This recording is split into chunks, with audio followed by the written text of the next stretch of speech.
The air hits you first, thick with diesel fumes and the sweet scent of grilling pork. This isn't your sanitized supermarket. This is Lao Cai, pressed against the Chinese border. The market is already alive, spilling out onto every street. It's a sensory overload: noise, color, movement. Sellers shout prices in Vietnamese and Mandarin. Chickens cluck in bamboo cages, oil sizzles in woks. People weave through the chaos, carrying bags of vegetables, live fish, and mysterious packages. At first you feel like an outsider. But a smile, a fruit offered, and suddenly, you're part of it. The ground is a mosaic of discarded leaves and puddles from the rain. An old woman arranges chilies on a plastic stool. Her presence is her sign. Here, trust and tradition matter more than barcodes. A handshake and a nod still seal a deal. There's no clear path, just the market's own flow. You surrender, letting it carry you. Sparks fly from a man sharpening knives. A woman counts Vietnamese jong with practiced speed. Every corner reveals a new story. This isn't just a place to buy things. It's the heart of the town, pulsing with life. The market's energy is infectious. You're swept along, part of the living current. Here, commerce and community are inseparable. The chaos is beautiful, and you're right in the middle of it. This is where the town breathes. This is where it all begins. Welcome to the first taste of chaos. We stand on a bridge over the Red River, Vietnam on one side, China on the other. The Heku port looms, but real trade happens in the streets and market. Here, two cultures blend seamlessly. Chinese electronics sit beside Vietnamese textiles. Sacks of Chinese herbs mingle with baskets of local lychees. You can buy rice wine and mooncakes from the same vendor. The market is a crossroads of taste, culture, and commerce. Signs are in both languages. Conversations switch between Vietnamese and Mandarin. It's the language of survival and opportunity. Chinese traders cross the border early, carts empty, wallets full. By afternoon, they're gone, carts overflowing, money left behind. This daily migration fuels the local economy. The border's just a line, here it's fluid. The market's rhythm is set by this exchange.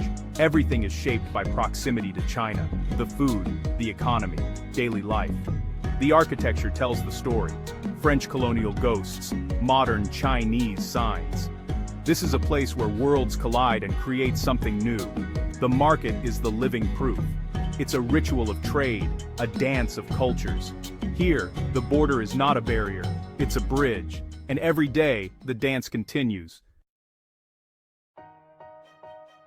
Your eyes are overwhelmed. Dragon fruit, herbs, chilies, mangoes, all bursting with color. Women from the Flower Hmong and Red Dao tribes move through the crowd, their clothes vibrant and intricate. The smells shift with every step: roasting chestnuts, pungent fish sauce, fresh ginger, lemongrass, and always, the rich aroma of pho. Food stalls are the soul of the market. Pork skewers sizzle on charcoal grills. Ban Quan is made fresh and delicate. You see unfamiliar vegetables, jars of pickles, live eels, ducks, and chickens. It's confronting but honest. Food here has a face, a story. Nothing is hidden behind plastic or packaging. The process is visible, real. Every meal starts here, in the open, among the people. The market is a living kitchen. It's a place where tradition and flavor meet. Every sense is engaged. The experience is raw, unfiltered. This is food in its purest form. The market doesn't just feed the body, it feeds curiosity. Here, you taste the region's soul. Every bite is a story, and every story begins in this symphony of sights and smells. Trade here is a performance, a conversation, not a transaction. A Vietnamese farmer offers morning glory. A Chinese buyer inspects, haggles, and counters in Mandarin. The negotiation is a dance, smiles, gestures, feigned disinterest. A calculator passes back and forth. Numbers flash and erase. The final price lands somewhere in the middle. When the deal is struck, tension melts into smiles. Money changes hands, sometimes cash, sometimes via smartphone. A little extra is thrown in as goodwill. It's about more than one sale, it's about building relationships. A good deal today means business tomorrow. Generosity breeds loyalty. Everyone haggles, from old women buying a single fish to wholesalers buying in bulk. Bargaining is expected. It's a sign of respect. To not haggle is to not care. The act of buying and selling connects people. It's a daily ritual, a way to participate in the community. The market's rhythm is set by these exchanges. Here, commerce is personal. Every deal is a handshake, a nod, a shared moment. The market thrives on this human connection. It's not just about goods, it's about trust. Every transaction is a thread in the fabric of the market. This is the language of the deal, and everyone speaks it.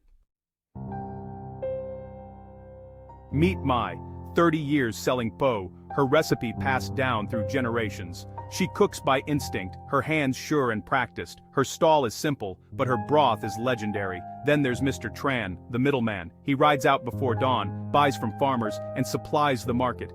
His profit is small, but his role is vital. Lin and Bao, a young Hmong couple, walk hours to sell wild mushrooms and hand-stitched cloth. The market is their lifeline, their link to the world. Shoppers come in all forms, a mother with a baby, young men laughing over noodles, an old man seeking company. Each person is a story, a thread in the market's tapestry. They're not just consumers, they're neighbors, friends, family. The market exists for them, because of them. Every face matters, every story counts. The market is more than stalls and goods, it's a living community. Every day, these faces bring it to life. They are its heart and soul. Without them, the market is just empty space. With them, it's a world. This is the true face of the market, and it's unforgettable. This market is the town's beating heart. It's where news is shared, gossip spreads, and connections are made. Births, deaths, marriages, all announced here. In a digital world, this face-to-face network is still the most trusted. During Tet, the market explodes with color and excitement. Families shop together, buying special foods and gifts. The market becomes the center of celebration and pride. It marks the seasons, longans in summer, persimmons in fall, root vegetables in winter. The market is a living calendar, connecting people to the land.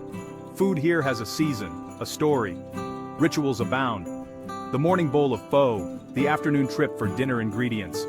These small acts bind the community.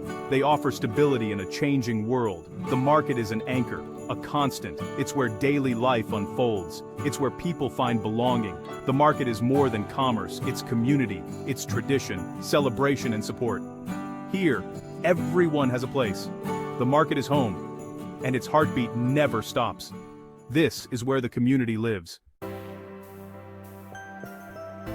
For thousands, this market is everything. It's the farmer's fair price, the vendor's livelihood, the motorbike driver's daily wage. Money here ripples out, paying for school, medicine, homes. The market feeds Lao Kai and beyond. Restaurants, street stalls, family kitchens all depend on its fresh produce.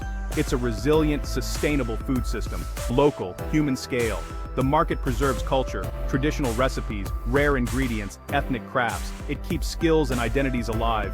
In a world growing more uniform, this place is a reservoir of diversity. It's a library of local knowledge. The market is also a safety net. Vendors help each other. Buyers support struggling farmers. These informal bonds are vital. The market is business, but also belonging. It's a place where people look after their own. Here, community is currency. The market is not just a place to buy, it's a place to belong, and that makes all the difference. History lingers here. Centuries of trade, changing goods, shifting empires. The market is a living museum, alive with stories, but it's not stuck in the past. Old and new collide banknotes and QR codes, bicycles and trucks. The market adapts, absorbing new ideas without losing its soul. Threats loom. Supermarkets, online shopping, changing dreams. The younger generation may not want this life. The market's survival isn't guaranteed. Its future depends on staying relevant, offering what supermarkets can't: community, connection, authenticity. There's hope in a renewed appreciation for local food and real experiences. Tourists bring new energy and value. The market's identity is its strength. It's a cultural treasure worth protecting. The past echoes, but the future is unwritten. The market's story continues, if we choose to keep telling it. Here, tradition and innovation walk side by side. The market endures by embracing both, and its rhythm carries on. The sun climbs higher, the market's energy shifts. Vendors pack up, others prepare for lunch. We sit for a café suaja, strong, sweet, refreshing. From a tiny stool, we watch the market's life swirl around us. You come for the food, but leave with so much more. You see how life is lived on a border, cultures clashing, blending, creating something new. The market is Vietnam in miniature, chaotic, rhythmic, kind, rooted in tradition, open to the future. It overwhelms your senses, then brings peace. The real stories are here, in faces, in meals shared, in everyday moments. As we finish our coffee, the market sounds become music. This isn't just a hidden gem, it's the real deal. It gets under your skin, stays with you. You know you'll be back. Because a taste is never enough. The market lingers long after you leave. It's a place you carry with you, and it always calls you home. Until next time, the last sip is never truly the end.